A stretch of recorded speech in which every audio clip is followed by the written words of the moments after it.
Welcome back to Dia Wrestling for the final part of our Vince McMahon documentary discussion.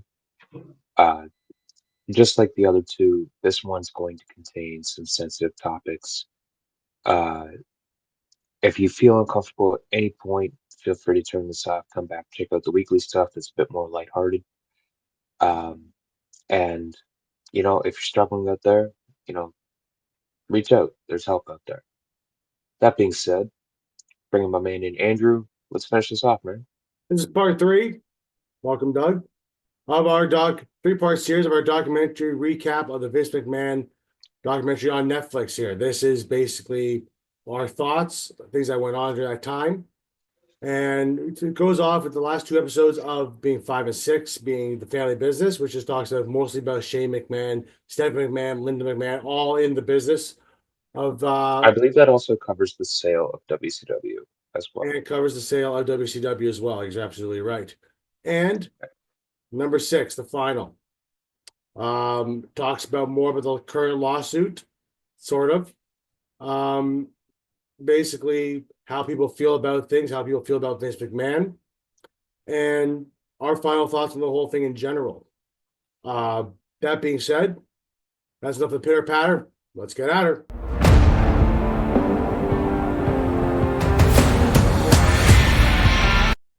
So, starting off with episode 5, family business. We learned a lot of things about this and this whole thing. Some really weird storylines. Shane, it's a very big input about Shane through Paul Heyman's eyes. Some stuff through Shane's, what Shane's experience as well, through also Stephanie's experience as well, and Triple H. Um, and you kind of start seeing here the part where Vince McMahon seems to not be able to distinguish the difference between the character and himself in real life. It seems to be that, yes, what Stone Cold Steve Austin said in the first couple episodes, as well as the first part of the series, that Vince turned up to 10, just like Austin is turned up to 10. It's not the same thing, though. So this is a situation of art imitating life, and I'm glad we're bringing in Shane here Mm-hmm. because so here's the thing. I've always appreciated Shane McMahon for how hard that man has worked, and I had as well, and they bring this up. I figured at some point that Shane would be the one to take over when Vince decided to step down or something happened to Vince. Years ago, that would have been years ago, that probably would have been the case. Obviously, that is not the case now. It's changed an awful lot. Well, so this change kind of, we're going to be jumping back and forth in kind of time for this little bit here. Yeah, because it But involves several different years and back and forth. yeah, so with when everyone thought it was Shane, then Triple H and Stephanie started to get like they were together, they got married, and it seems like Shane kind of got pushed aside, and you know, then eventually like Shane leaves in 2007 or 2008, and then basically from there, as Punk, CM Punk famously referenced in the pipe bomb promo, that once Vince was dead, the company was going to get taken over by Triple H and Stephanie, which is kind of what happened. When Vince retired, he ended up. Uh, so when Vince steps down in 2022, when all this stuff starts to come out, which something we haven't touched on about this documentary is at the beginning of each episode, they put up a little disclaimer that uh, a lot of these were filmed in 2021. Yeah, a lot of the And stuff was filmed before the Janelle Grant stuff. well, once the allegations started coming out in 2022, Vince canceled the rest of his interviews for the documentary. Yeah, Um, not good mojo. right. So when these allegations start coming out and Vince steps down, immediately it goes to Nick Khan and Stephanie, and Triple H takes over creative. Yeah, pretty much right away for the most part. Within 24 hours, it was done. Uh, Right. obviously, Uh, obviously we didn't foresee Vince coming back the way he did, but we'll get to that eventually. Um, right. Shane and Stephanie both kind of grew up in the business though. Shane really wanted to actually take over the business from his father. He was really the pinpoint guy originally. Uh, there are stories though too with Shane where the one story that Paul Heyman told really stuck out. It was when Shane apparently had a really good idea and he really felt strong about it. And he talked to his dad about it, and his dad did not like it at all and said, if you want to do it, he took a knife, like a steak knife, and said, gave it to Shane and said, right here. You gotta stand right here. Because the only way you're gonna get to do this stuff over my dead body. And Vince basically looked at Shane and says, unless you're willing to do the job, because he basically implied that he would have fired his own father. His father didn't listen to what he wanted. Like, I mean, I understand business, but I mean, that's ruthlessness right there. That is right. That is basically the Mr. McCarrigan character to a T. So that's the thing. Like, if you, they don't really touch too much on it, but just like for me in the memory Yeah, bank, Shane's earliest appearance on TV yeah, is part of a pull apart at WrestleMania 8. yeah, There's a pull apart sometime in the show. I believe it's between Rick Martel and Shawn Michaels yeah, or something like that. I think Shawn Michaels is involved. yeah. Uh, but Stephanie was a was a model for WWF magazine when she was like 13, 14. Yeah, she's been involved in the industry There's a for a there's a while. photo, like I remember them showing a photo of her modeling a Razor Ramon Yeah, uh, probably in did. the early 90s, Yeah. a Razor Ramon t-shirt. Mm-hmm. Like Stephanie grew up in the industry as well, just like Shane, learning everything from their father, all that stuff there, being on TV. She started doing stuff more common after college university. And when she came Yeah, in, which was 1999. yeah, so when she came in, um, lots of obviously the Triple H storyline really steps up into play here because this is really where she started getting her teeth and in there. Now with that whole thing with Can we Triple talk H, about this storyline for a second? yeah, sure.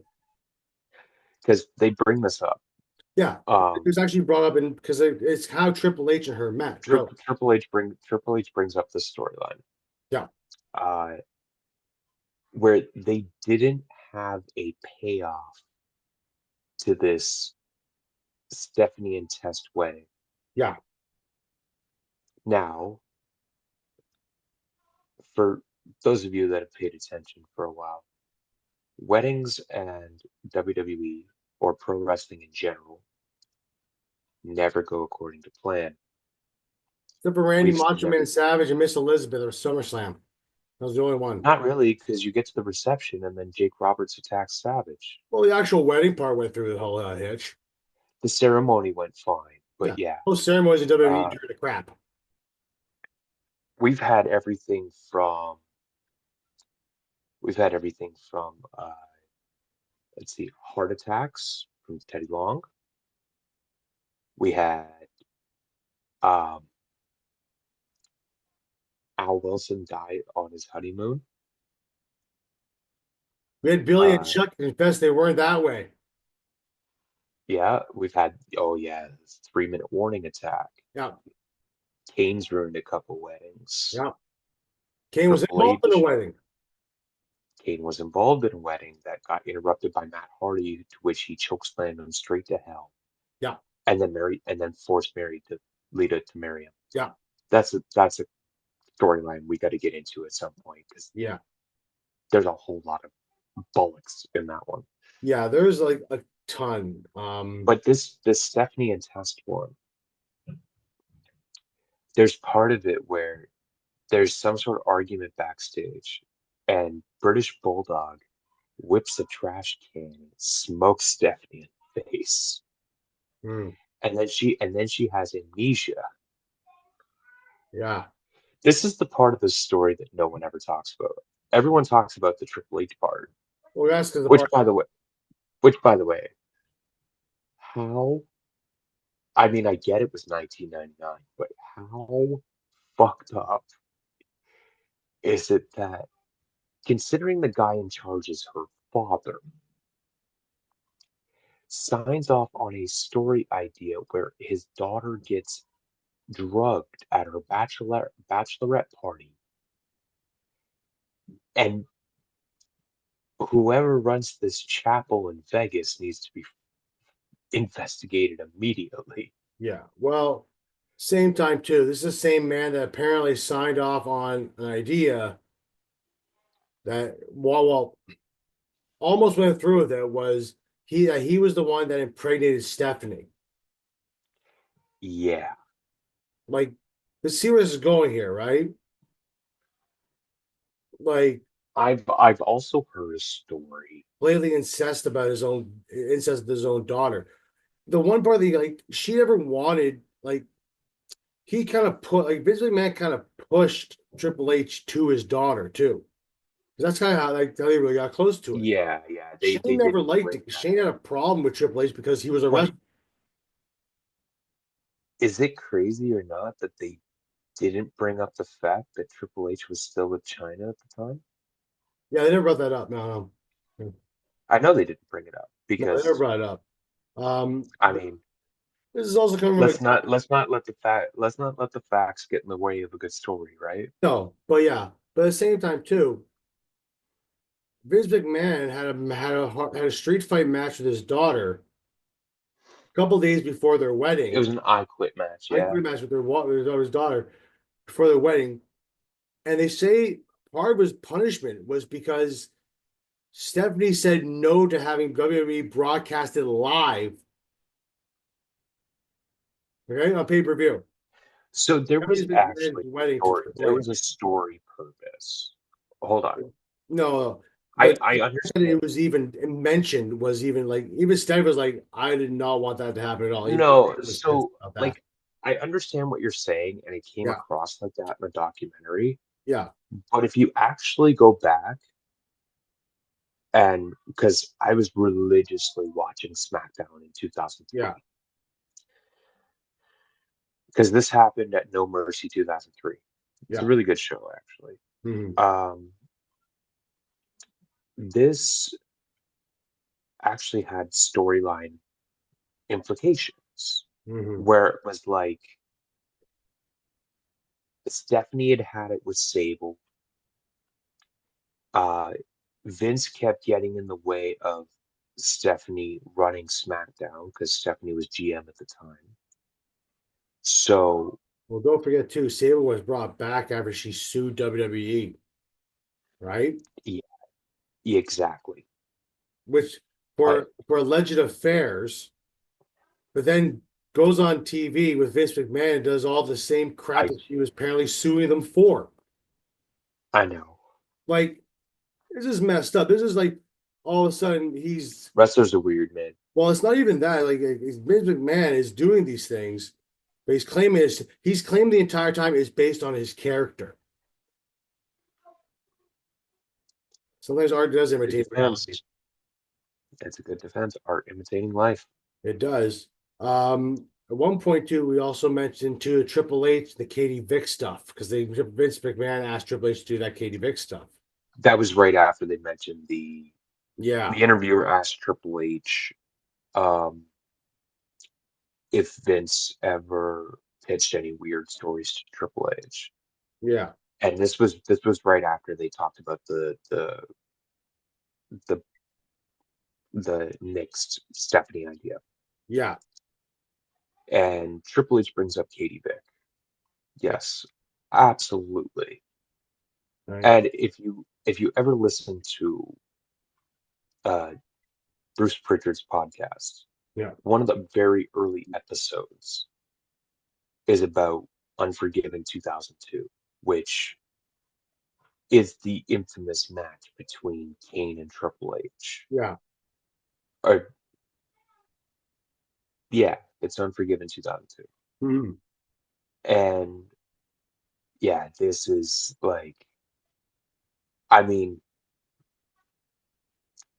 what I actually want to transition to, if you don't mind,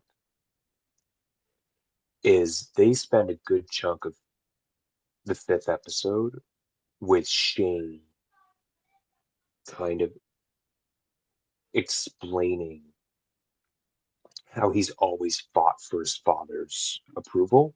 Yeah. Uh, Um, Before we do that, though, too, there are a few more things to mention that he. So we tell you something about vindictive, right? When the Triple H with the whole staff, sorry, with the Stephanie McMahon not doing the live wedding. Trish, right. Trish Stratus is on the thing as well. She made a mention of she got punished. Like she felt like The she got dog punished. barking, Vince. the How? dog barking angle Yeah, the dog barking angle and how leading up to WrestleMania 17. Yeah, how she lost the title. She did so something. She was pitched an idea by Vince. She didn't really mention what the idea was. She said no to it. Then a week later, lost the title to Mickey James on Raw. well, again, that's the thing when you're in control of this ever-changing live television show. Mhm. Is like if the people don't want to play ball, Mhm. right? Yeah, but It goes back to what we were talking about with Wendy Richter and Bret Hart. there's no yeah, but there wasn't like I know there were Wendy Richter and Bret Hart. They were two different things about a title drop. This one had nothing to do with a title drop, from what Oh, Chris absolutely. Stratus said. Oh, absolutely. So I I get think that. there is a difference in it too, I know. right? There's a Listen, massive fucking difference.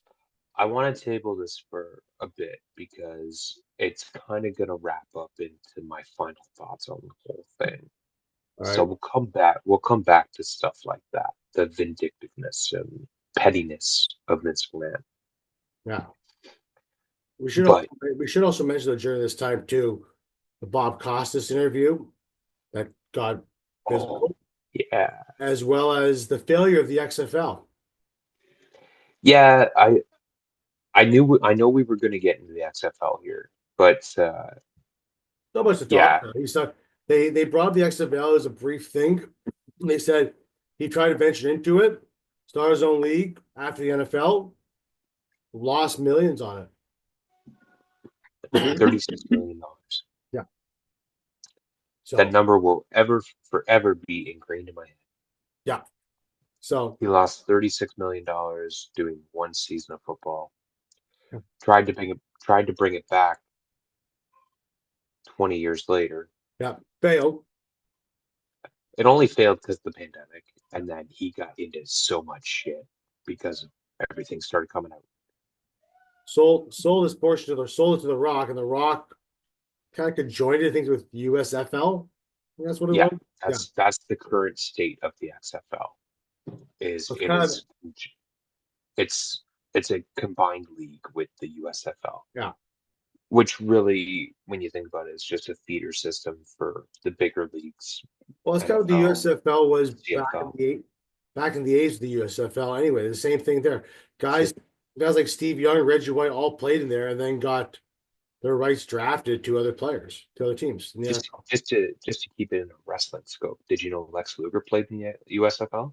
Yeah, can't remember what team though. Uh, I think Ron Simmons played in the USFL. Ron Simmons definitely played pro ball.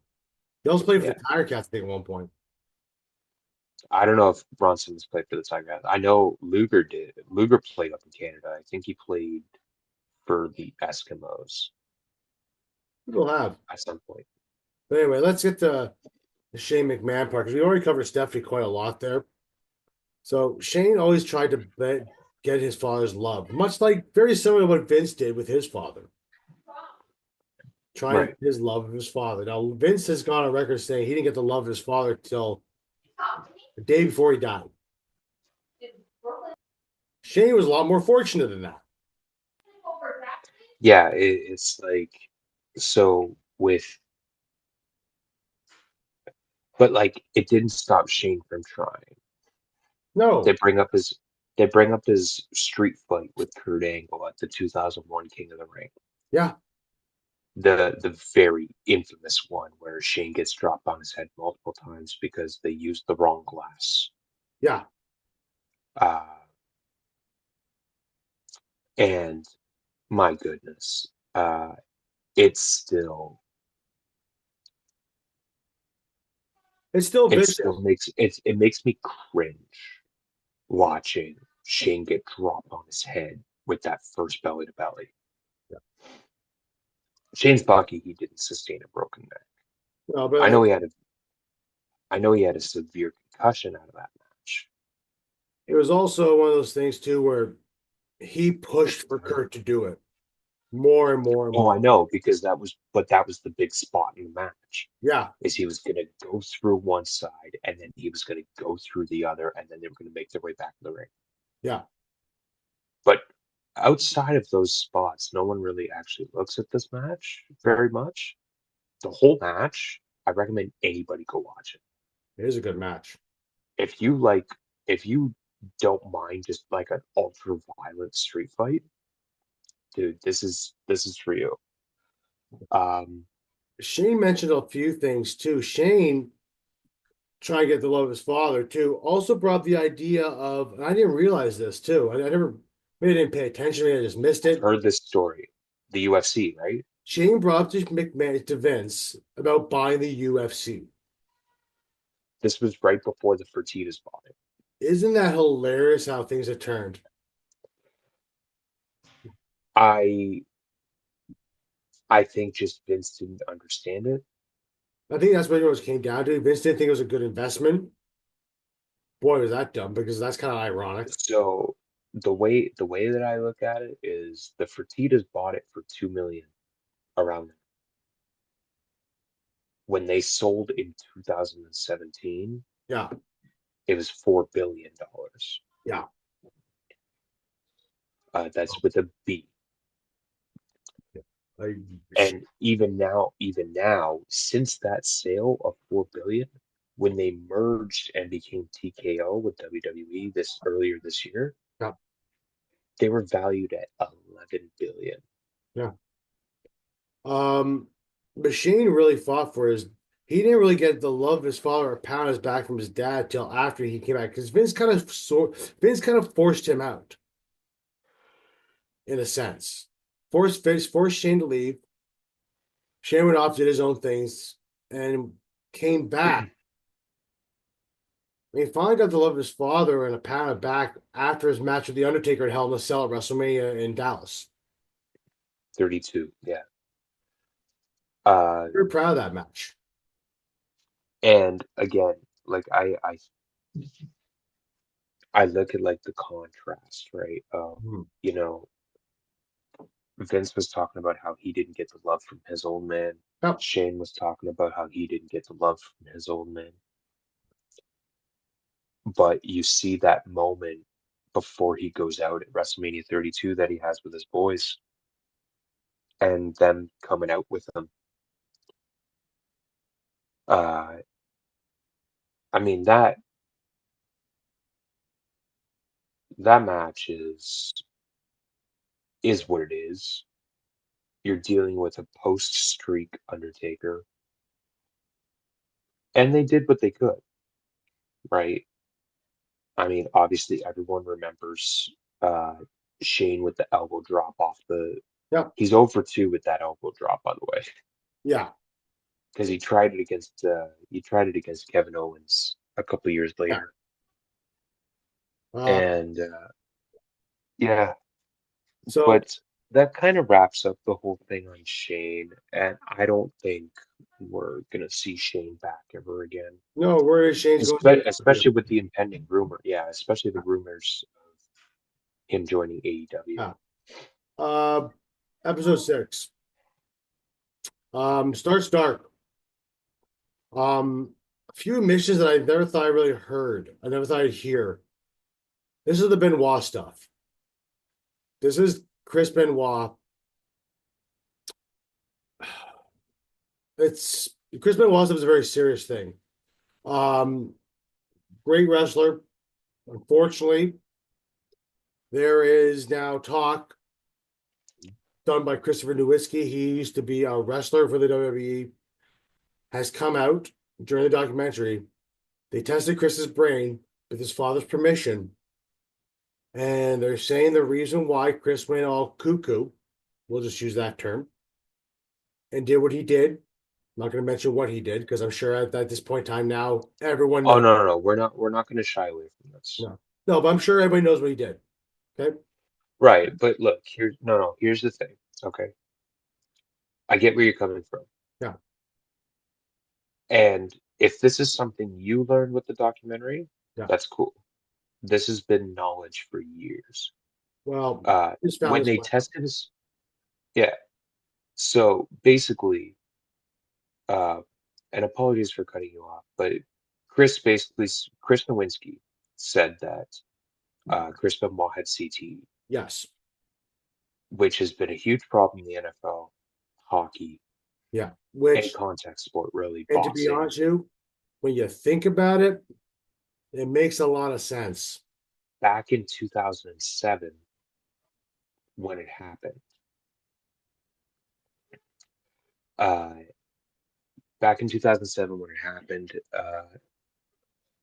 they said that he had the brain resembling an 84-year-old man with dementia, Yeah. and he was only 42, I believe, at the time. Yeah. Uh, I'm sure th- the flying headbutts onto people's shoulders didn't help any cause. right, but again, we'll get to that in a second. Yeah. The lead into this was they were going to find a way to kill off the Vince McMahon character, Yeah. and they had successfully done so. Yeah. Early June, early June in 2007. Yeah. I remember this episode too.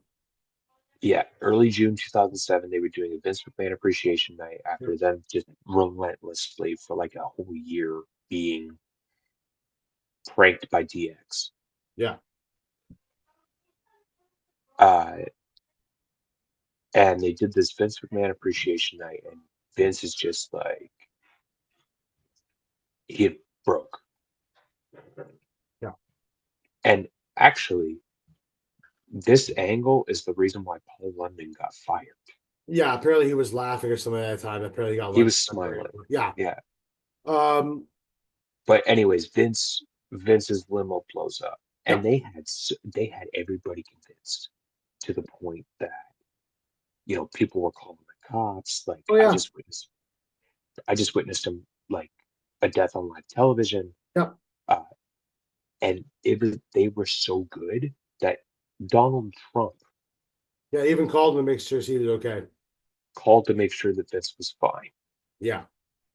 That's Um, how good it was. And I remember just I know we're gonna get back into the Benoit stuff in a second, but just kind of on a lighter note before we get heavy here. I remember watching this live. yeah. So do I. I I was I remember the end of it 15. too. When they showed the picture of Triple H and Stephanie in their bedroom, and Triple H waking up going, no, sorry, Stephanie waking up going, Paul, I think something's wrong with my dad. She's like, he's a whack job, he's fine. I went back to sleep. Uh, I remember that part yeah, distinctly well because it was but funny. I remember Raw closing that night with just this limo on fire. Yeah, And I go to school the next day. yeah, I didn't have internet access at home at the time. Uh, and I remember logging on to WWE's website, and the first thing that popped up was this man dead at, I don't know how old he was at that time, like Yeah. 60 something. And they sold this really well. And then you get to June 27th, I believe, is the. And if you want a good companion piece for what we're about to talk about, go look at Dark Side of the Ring, who did a very good job handling this situation. But June 27th was Night of Champions. Uh, and it was supposed to be Chris Benoit versus CM Punk for the ECW title, Yeah. which then got changed to John Morrison or Mhm. Johnny Nitro. Yeah. And nobody nobody knew why Chris didn't show up. And then the No, it news wasn't came. until Vince was doing them. I guess it was the tribute show to Chris Benoit is when the information really started pouring in according to what they said. Yeah, yeah. So So it turns out the news came out the next morning yeah, that uh, Benoit had been found dead, and his wife Nancy and their son Daniel. yeah. This is what And I mentioned too. This is also WWE Chris runs. Benoit's second marriage, or because his eldest son was not in the home at the time, was somewhere else. Yeah, I know. Yeah, and actually, he has aspirations of Being like his being father, yeah. Chris Benoit Jr. or something Yeah. like that. But so as WWE's running this tribute show for Benoit, then it all starts pouring Yeah. in, and fans have put their tinfoil hats on for years. But here's the facts. Here's the facts. He drugged and suffocated his 6-year-old son. Mhm. He broke his wife's neck and killed her. Yeah. And instead of being a man and dealing with the consequences of those actions, hangs himself in his basement, his basement in the gym. Yeah, his gym in the basement. Yeah. Uh, and again, we've mentioned this before. We've talked about this before. Mhm. You can sit there and admire the work, the artist that was Chris Benoit. But this is one of those situations where you cannot separate the art from the artist. Yeah. It's The like moment that these things happened, his legacy is gone. yeah, it's what Austin said years ago in an interview. They asked him this. Somebody asked him if Chris Benoit should be in the Hall of Fame. Austin's response was, as far as talent goes, ability in the ring, yeah. But due to the severity of what he did, it'll never ever happen. I like Paul Heyman's answer even better. Yeah. Paul Heyman was doing a live show probably 10 years ago, Yeah. and Heyman had just mentioned Benoit because he was talking about how Benoit was going to be a part of the first ECW pay-per-view if they'd gone on in 96 instead of 97. And someone shouted out, "Oh, my boy." Yeah. And this is actually a pretty famously circulated clip now, Yeah. but I've actually basically, seen this clip. yeah, but basically Heyman says, look, as far as in-ring talent goes, among the 5 best people he's ever seen. Yeah. But 3 people died in that house that weekend, and only one of them had a choice. Yeah. Simple as that. Yeah. Now, this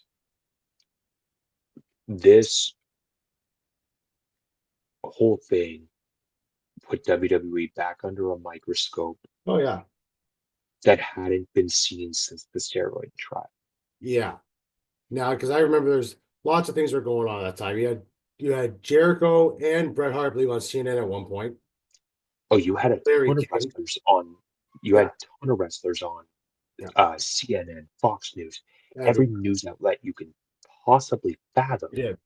Um, You had wrestlers shocking like thing this. I found, the shocking thing I found on that whole thing though was when Steve Austin of all people sat there and said he doesn't believe in CTE.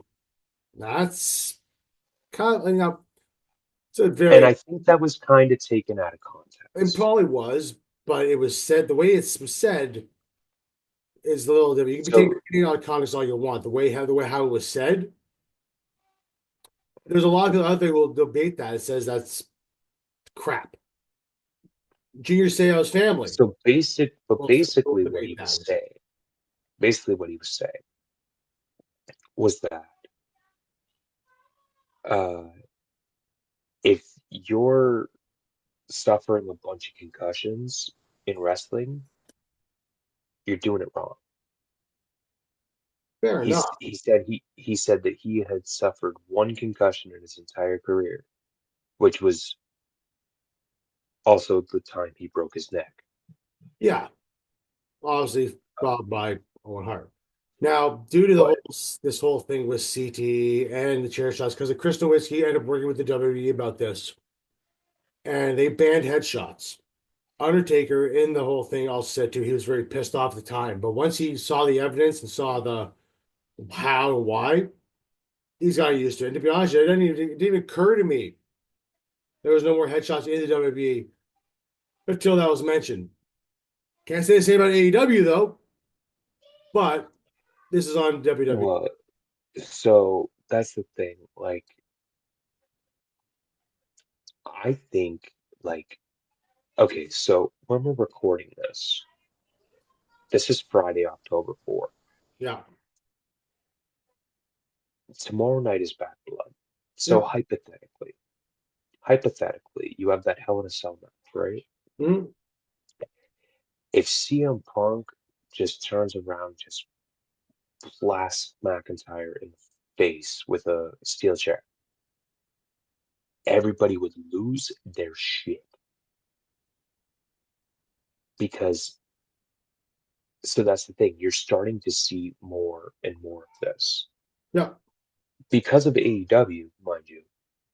yeah. Obviously, because But we had a discussion a couple of weeks ago talking about All Out, yeah, and is it really necessary? Like I could think of what three of them off the top of my head that were like super unnecessary. yeah. But as somebody that has also had a lot of head injuries, I don't I don't understand it either, No, right? But yeah, so like this causes basically the nucleus of what became the wellness program. yeah. This is where the wellness program came into effect. This is where a lot of the code of conduct came into effect of the WWE due to this stuff with Chris Benoit. Um, moving on though with it too, because that's pretty much as far we could really go about it. I do want to put out there though too. Maybe you do some research on your own. I'll do some research on my own. We'll do a show based on wrestling and CTE because I'm interested about this now. Very interested in me about this. Um.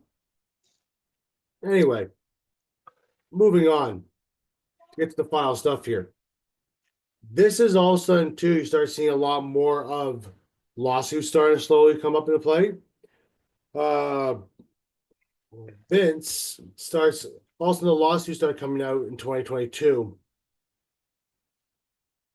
$12 million to four different people. Vince is forced into retire, forced into resign after decades of all these other lawsuits. And then, as you mentioned earlier, Tony Khan takes. Sorry, not Tony Khan. Um, is it Tony Khan? No, Nick, Nick Khan. Let's get those confused. Nick Khan, Stephanie McMahon take over as joint CEO. Triple H is head of creative. Vince then muscles his way back into the WWE, saying there will not be a sale of the company or a new TV deal unless I'm back on the board. He had enough shares to control and do that. Gets rid of a couple people, brings back new people who will vote for him, takes back over the company. Stephanie leaves. Hence, the sale of the so-called story starts to proceed. Then she gets bought by Endeavor Group, which owns the UFC, renaming it TKO. Yep. Now, that being said, in 2023, right, later on, sorry, like 2024, Vince is pushed This out. was literally the weekend of the Royal Rumble. This lawsuit drops. The lawsuit of the Janelle Grant lawsuit starts up. And in And there, I said this on the show when it came out. yeah, um, I've read all lawsuit, 64 pages. yeah, it names a lot of things. John This is, Laurinaitis. It named Brock Les. Well, it named Brock Lesnar. Well, well, not by not name. really named by name, but a UFC champion and slash WWE champion When was you look at the context clues, and I guess a source that was close to it yeah, revealed it was Brock Brock Lesnar. Lesnar. Um, Brock's never commented on this whole thing. He's never actually said a word about anything. No. So whatever this ever goes to trial, I'm sure Brock will be called as a witness at some point or something. So that's the thing about this. Right now, as we stand right now in 2024, or sorry, October 2024, 10 months later, Mhm. uh, the lawsuit is currently on hold as this is now under federal investigation, and the U.S. Justice Department is deciding whether or not to file charges against Vince McMahon. Yeah. Um, that being said, he is forced into resignment of his position at TKO. Now, he says he voluntarily resigned. It was more or less like forced by Ari Emanuel, guaranteed. Of course, publicly he's going to say that Yes, oh yes, everyone knows he was publicly there. But best of it, just for status quo purposes, he didn't choose to do this, folks. no. They pushed him out, especially when you're a publicly traded company. So, and more things came to light too. The Aston Mazzaro suicide with that stuff happened. That came, That is that's a rough one too. yeah. I remember reading this, and so the story goes in 2006 they used like this was like right at the beginning, like they were doing these Christmas Day shows Yeah, over in the Middle East. yeah, Their tribute to the troops shows. yeah. Well, during one of these, um, Ashley Massaro was uh, she was according to this Or memo in her book or something like that, yeah, or this memo that came out yeah, after she died. Uh, she was drugged yeah, and raped by six different servicemen, yeah.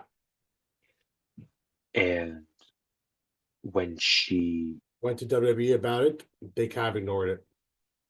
well, it's not that they ignored it, it's that they chose to do nothing about it because they cared more about their relationship with the armed forces. Yeah, so they ignored it.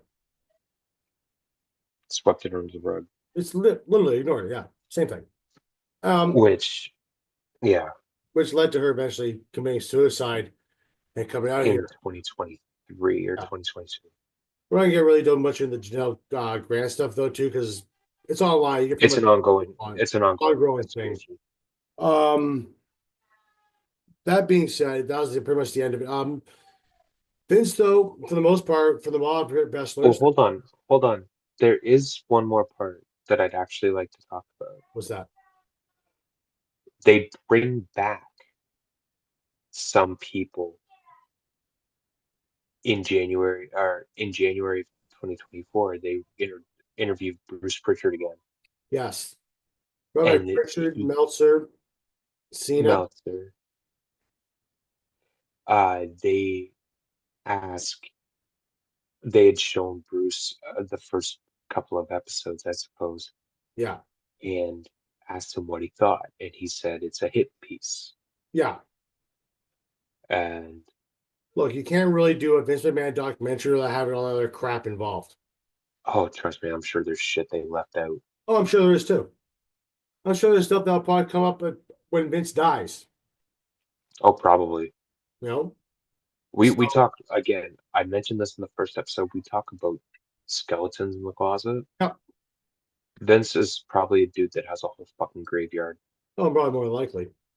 Um, so what are your final thoughts on the whole thing there? Okay, Well, people, so well, first off, people said like that, but people they asked some people how they thought about Vince after, especially after the lawsuit hit. John Cena refused to even say a word because that's not how John and Cena. you know what? There's still people like even as recently as yesterday, Yeah. like Mercedes Verano or Mercedes Monet, Mm. Sasha Banks, whatever you want to call her, was very like complimentary towards Vince McMahon Yeah. in a recent blog. Yeah. Even Trish And kind of like, despite the some of the things we talked about already today, she still has a lot of love for Vince no matter what. That he always treated her well. It so seems that's the thing. if you're making him money, he loves you to death. That's what A it's. lot of his top guys, that's the thing. Like a lot of his top guys, they look at him like a father. Yep. And when Undertaker's you one of are them. that successful with somebody, Yep, there's a level of loyalty there. for sure. My final thoughts Final thoughts. on Vince McMahon don't really change from my opinion of the man before this, but I now have some added context.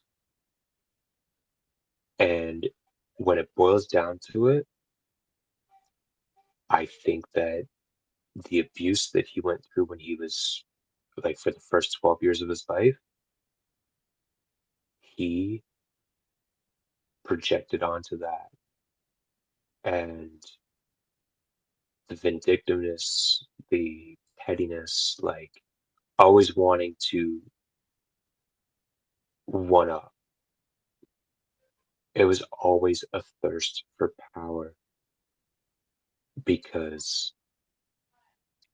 now like he's in the power, like he's in the position where, he can't be abused anymore. And like I mentioned, I think in the beginning, is like very often if you're abused as a child, it it's not out of the realm of normality where you become an abuser yourself, and I think that's the case with Vince McMahon in very many different senses of the word. My final thoughts on it. Go ahead, it's all yours. As far as people want to ask who Vince McMahon is, as far as what he does, greatest promoter ever in the history of the planet. Literally, greatest promoter ever. Professionally wise, personally wise, family wise. He looks out for people. Vince McMahon to me is someone who looks out for people who are loyal to him and are good to him. We've seen it along the whole time in the thing too. Pat Patterson, Steve Austin, Undertaker, Triple H, Bruce Pritchard, Kurt Angle. Keep going. The man has secrets and dark secrets and a lot of things that he probably should not have turned a blind eye to or have done. At the end of the day, You're judged for the things you do in life, whether you believe in heaven, hell, or not. You're judged by everyone. Question is, though, when he's judged, what side will they put him towards? So guarantee this much, it won't be heaven. There's a special place in hell for Vince McMahon. There is. As far as like career wise goes, ruthless businessman, greatest promoter probably ever in history on the history of the planet. Can't take that away from One him. of, one of, Yeah. absolutely. You cannot take that, despite how you may feel about him personally, you cannot take what he built away from him. You can't. So that's the thing. It's not like this recent stuff that's come out. It's not like it's the, it's not like it's, separating the art from artists, like I was talking about with Benoit, right? Yeah. Because these things have always come up with this, Yeah. going all the way back to the 80s. Yeah. And if this is what's public, I'm scared to think the stuff that's not, the So, stuff that we'll never hear. so to answer the question, tell the whole thing. Who is Vince McMahon? Promoter, self-made millionaire, someone at the end of the day who is extremely driven, but someone who has can't differentiate between reality and fantasy. That is Vince Uh, McMahon. well, and that's the thing. Like one of the last things Vince says on the documentary is he doesn't even know who he is. He doesn't know. He's a he has a mind. He said he mentioned one thing in the mention that stuck out to me. His mind, he'd be thinking about three things at once. Yeah, While sitting there, he was doing the interview, but he was thinking about some kind of greasy sex act he wants to do, which is kind of weird. And then something else he never mentioned. God knows what the other thing else was mentioned was. yeah. But Vince McMahon, tell you right now, there is special place for your somewhere, pal. And that is our three-part series on the Vince McMahon documentary and our thoughts and prayers on that. Um, Stay tuned. We will be coming up with probably more content on something like similar on these lines too, along with our regular reviews and top 10 lists that we're going to start doing soon too. Because We may start doing retro pay-per-view reviews. So if you guys have a show suggestion that you want to hear us bullshit about, yeah, throw it in the comments section down below or reach out to us on socials. yeah. Um, I thank everybody for watching. I believe this is some of the best work we've done so far. And until next time, go find us on YouTube, DA Wrestling Podcast. You can go find us on Spotify and Podbean, and we're still working on Apple. Uh, just maybe got to hammer down that graphics thing like next week or something. I have a bunch of time off at the end of next week, so stay tuned. Find us on socials, DA Sports Podcast on Instagram, DA Sports Pod on Twitter. That beautiful man over there is April1982 on Instagram, Andrew DA Sports on TikTok, and D Lines 1991 on Twitter. We'll catch you down the road.